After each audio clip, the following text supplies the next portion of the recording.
Assalamualaikum warahmatullahi wabarakatuh.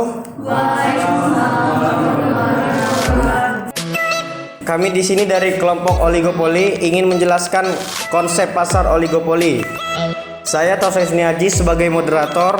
Definisi akan dijelaskan oleh saya sendiri.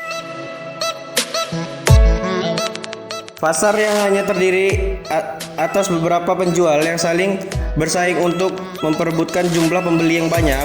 Platinum 2008. Sesuatu bentuk interaksi, permintaan dan penawaran yang terdapat beberapa penjual produsen yang menguasai seluruh permintaan pasar. Media produsen. Pasar yang di dalamnya terdapat beberapa penjual terhadap satu metode, sehingga tindakan satu penjual akan mempengaruhi tindakan penjual lainnya. Wikipedia. Efisiensi teknis akan dijelaskan oleh Makruf. Oke, kemudian di dalam pasar oligopoli itu ada dua efisiensi. Yang pertama efisiensi teknis atau teknologi, di mana efisiensi teknis menyangkut pada penggunaan teknologi dalam proses produksi, kemampuan produsen dalam menempatkan sumber daya secara optimal. Efisiensi ekonomi akan dijelaskan oleh Akis. Di dalam pasar oligopoli, selain ada efisiensi teknis, di dalamnya juga terdapat efisiensi ekonomi, di mana arti dari efisiensi ekonomi adalah berkaitan pada biaya produksi, bagaimana mengatur biaya pada komposisi yang tepat sehingga harga yang dipasarkan merupakan harga yang bisa diterima pasar dan produsen. Ciri oligopoli akan dijelaskan oleh Torik dan Unda.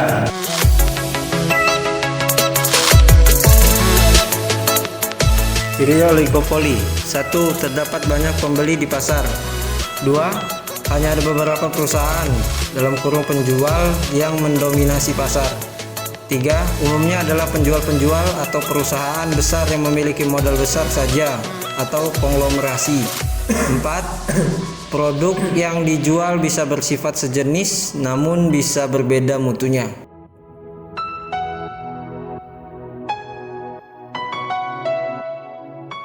Yang kelima adalah adanya hambatan bagi pesaing baru. Selanjutnya adalah adanya saling ketergantungan antar perusahaan atau produsen. Yang ketujuh, advertensi atau periklanan sangat penting dan intensif. Pengambilan keputusan yang saling mempengaruhi. Yang terakhir adalah kompetisi non harga.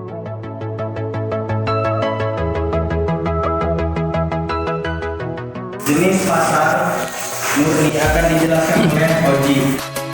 Jenis-jenis pasar oligopoli. Yang pertama, pasar oligopoli murni. Ini merupakan praktek oligopoli di mana barang yang diperdagangkan merupakan barang yang bersifat identik.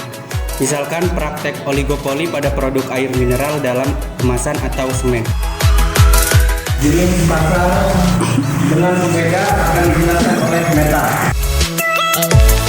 Kedua, pasar oligopoli dengan pembedaan. Pasar ini merupakan suatu bentuk praktek oligopoli di mana barang yang diperdagangkan dapat dibedakan.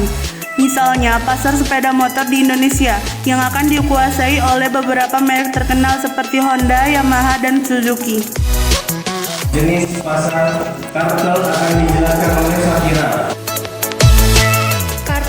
Kartel adalah gabungan beberapa produsen yang menjual outputnya di pasar oligopoli.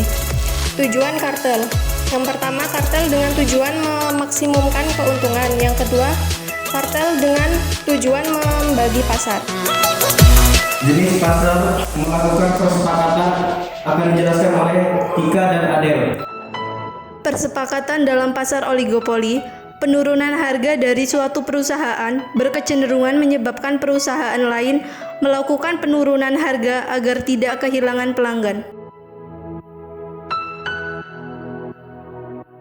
Jika terdapat satu perusahaan yang menaikkan harga, perusahaan lain tidak ikut menaikkan harga, yang akan berakibat bertambahnya konsumen bagi mereka.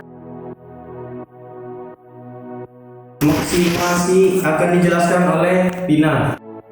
Maksimasi keuntungan oligopolis. dicapai pada tingkat output dan harga di mana dipenuhi kondisi MC sama dengan MR. Karena ada saat-saat MR bergerak vertikal, maka harga bersifat tetap atau rigid dan cenderung berada pada harga yang ditetapkan pada permulaannya. Strategi yang tadi dijelaskan oleh Dewi. Strategi pemasaran ada dua, yaitu Prince Viking berbentuk praktek oligopoli, di mana perusahaan-perusahaan oligopolitas sepakat untuk menempatkan harga lebih tinggi dan memaksa konsumen untuk menerima harga tersebut.